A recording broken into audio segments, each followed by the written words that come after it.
ఈరోజు ఈ కార్యక్రమానికి ఇచ్చేసినటువంటి డివోటీస్ అందరికీ, అదే మరి ఈ కార్యక్రమానికి సహకరిస్తున్న డోనర్స్ అందరికీ పేరు పేరున మనస్ఫూర్తిగా నమస్కారాలు, అభినందనలు, శుభాభినందనలు.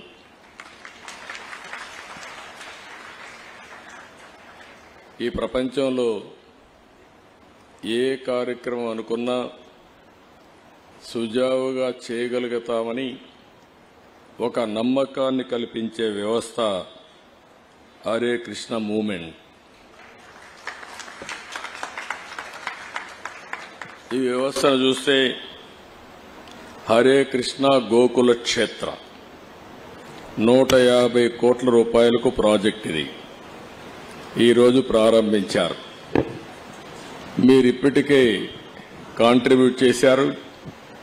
ఈ ఒక్క ప్రాజెక్టే కాదు, ఎన్ని ప్రాజెక్టులు చేయడానికైనా మీరు సిద్ధంగా ఉన్నారని ఈ దేశంలో మీరందరూ నిరూపించారు. ఇప్పటికి 20 ప్రాజెక్టులు ఇండియాలో ఉన్నాయి, ఒక 5 ప్రాజెక్టులు ప్రపంచం మొత్తం ఉన్నాయి.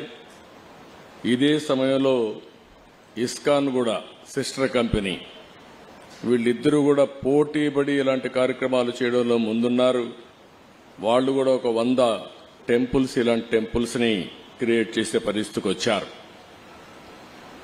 ఇప్పుడు ఇక్కడ వ్యక్తుల్ని మనం చూస్తున్నాం. ఇప్పుడే మీరు ఒకసారి చూస్తే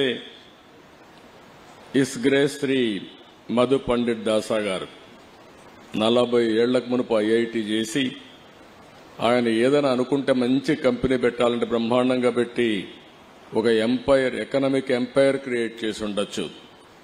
కానీ నమ్మిన సిద్ధాంతం కోసం దేవునికి సేవ చేయాలని, ఈ దారిలో మనల్ని నడిపించాలని ఆయన ఈ కార్యక్రమాన్ని టేకప్ చేశారు. వారిని మనస్ఫూర్తిగా అభినందిస్తున్నా.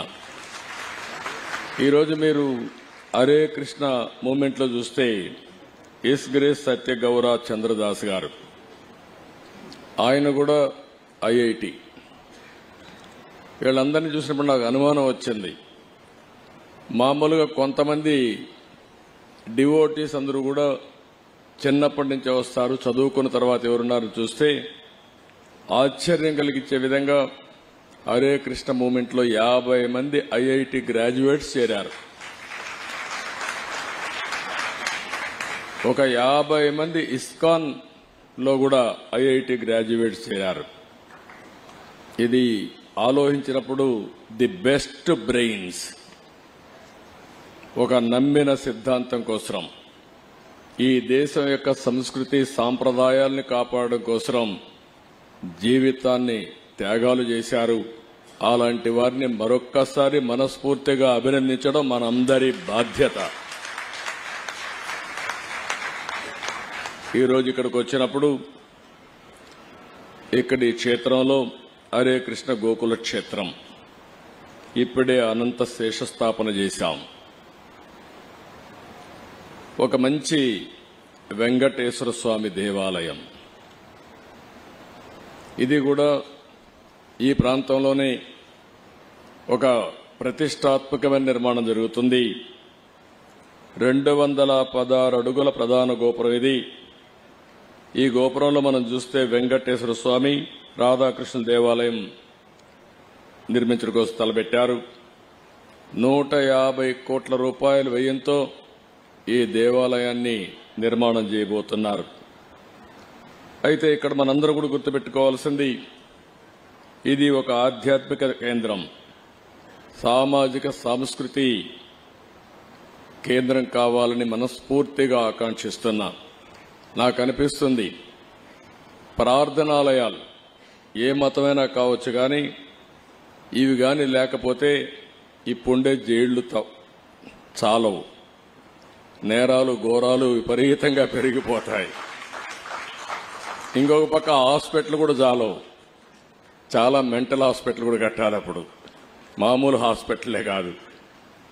అలాంటిది ఒక ధర్మాన్ని కాపాడడం కోసం మనందరికి కూడా ఒక విశ్వాసం కల్పించే వ్యవస్థ ఉండడం మన అదృష్టం. ఎప్పుడు కూడా మీరు ఒకటి గుర్తుపెట్టుకోవాలి, ఈ ప్రపంచాన్ని నడిపించేది ఒక నమ్మకం. చాలా మంది సైంటిస్టులు ఉన్నారు, చాలా మంది డాక్టర్లు ఉన్నారు, చాలా మంది పారిశ్రామికవేత్తలు ఉన్నారు, చాలా మంది జడ్జెస్ ఉన్నారు, జ్యుడిషియరీ ఉంది. కానీ ఏ పని చేసినా 2 నిమిషాలు దేవుణ్ణి తలుచుకొని నేను చేసింది న్యాయం, ధర్మం అని ముందుకు పోతున్నారు. కాబట్టి ఈ రోజు మనకందరికీ ధర్మం జరుగుతా ఉందని చెప్పి కూడా నేను మీకు తెలియజేస్తున్నా. అది నమ్మకం. ఓసారి అనిపిస్తుంది, ఇస్రో శాస్త్రవేత్తలు ఈ రాకెట్ లాంచెస్ ఇవన్నీ చేస్తా ఉంటే వాళ్ళు నేరుగా దేవుని దగ్గరికి పోయి ముందు దేవుడికి నమస్కారం పెట్టుకుని ప్రార్థనలు చేసి తర్వాత ఇనాగ్రేషన్కి వెళ్లే పరిస్థితి ఉంది. ప్రపంచాన్ని నడిపించేది మనకు తెలియని శక్తి. ఆ శక్తి దేవుడి రూపంలో మనందరం కూడా కొలుస్తున్నామని చెప్పి కూడా నేను మీకు తెలియజేసుకుంటున్నా. ఇక్కడ హరే కృష్ణ మూవ్మెంట్ అయితే చాలా వరకు పెద్ద ఎత్తున ఇంకొక కార్యక్రమానికి కూడా దేవుని సేవే కాకుండా మాధవ సేవ కూడా, మానవ సేవ కూడా. ఈరోజు ఉత్తరప్రదేశ్ బృందావన్లో 100 ఎకరాల్లో ప్రపంచంలో అతి పెద్దయిన 700 అడుగులు కృష్ణుడి దేవాలయం ఉంది. దేశ విదేశాల నుంచి చాలా మంది అక్కడికి రావడం ఇవన్నీ జరుగుతున్నాయి. అదే సమయంలో ఇక్కడ వచ్చేది చూస్తే 6.5 ఎకరాల్లో కడుతున్నారు.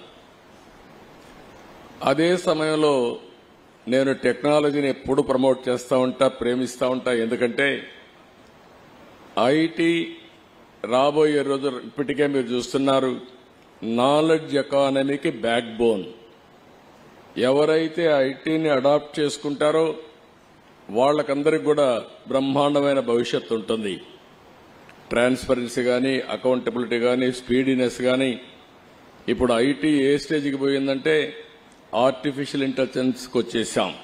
ఏఆర్కి వెళ్ళిపోయిన తర్వాత ఈవెన్ ఆర్డినరీ పర్సన్ కూడా ఎక్స్ట్రాడినరీగా ప్రవర్తించడానికి అవకాశాలు ఉన్నాయి. మీరు చేసే ఏ పనికి కూడా 80% సజెషన్స్ వచ్చే అవకాశం ఉంటుంది. అలాంటి ప్రతిష్టాత్మకమైనటువంటి టెక్నాలజీలో ఓసారి నాకు కూడా గర్వకారణం. నేను 25 సంవత్సరాల కంటే ముందు దీన్ని ప్రమోట్ చేస్తే ఈరోజు ప్రపంచంలో అన్ని దేశాల్లో ఇండియన్స్ వెళ్లారు.